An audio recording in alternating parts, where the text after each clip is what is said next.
An explosion rocked an apartment building in Detroit, leaving a community shattered and seeking answers.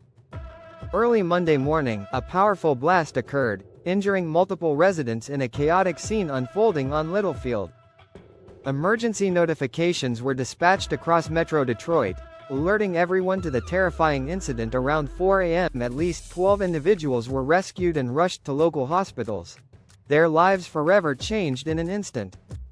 Tragically, 6 adults and 6 children suffered injuries of varying degrees, highlighting the violence of the explosion. One man faced horrific burns covering 90% of his body, while a young child bore 15% burns in the aftermath.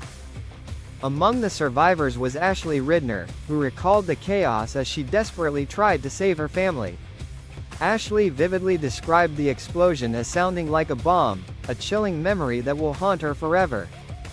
Despite her boyfriend's warning about a gas smell, they were caught unaware, leading to a life-altering event.